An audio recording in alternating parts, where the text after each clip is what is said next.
సింపుల్గా egg fried rice ఎలా చేసుకోవాలో చూద్దాం.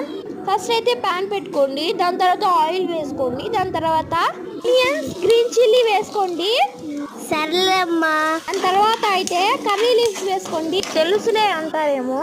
దాని తర్వాత అయితే కర్రీ లీవ్స్ వేసుకోండి, మంచిగా కలపండి. దాని తర్వాత కాస్త ఉప్పు వేసుకోండి.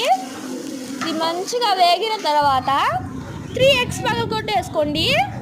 అది కూడా చెప్పాలనుకుంటున్నారేమో, మామూలుగా చెప్తున్నాను. దాని తర్వాత 3 eggs పగలగొట్టి వేసుకున్న తర్వాత మంచిగా కలపండి. ఇది మంచిగా కలపండి. దాని తర్వాత ధనియా మసాలా వేసుకోండి. దాని తర్వాత కారం వేసుకోండి, తగినంత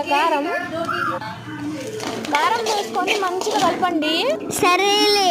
తర్వాత వైట్ రైస్ వేసుకోండి. ఇది వేసుకున్న తర్వాత మంచిగా కలిపి ఉల్లిపాయ వేసుకుంటే ఎగ్ ఫ్రైడ్ రైస్ అయితే సింపుల్గా రెడీ అవుతుంది. మన యూట్యూబ్ ఛానల్కి లైక్ చేయండి, సబ్స్క్రైబ్ చేసుకోండి.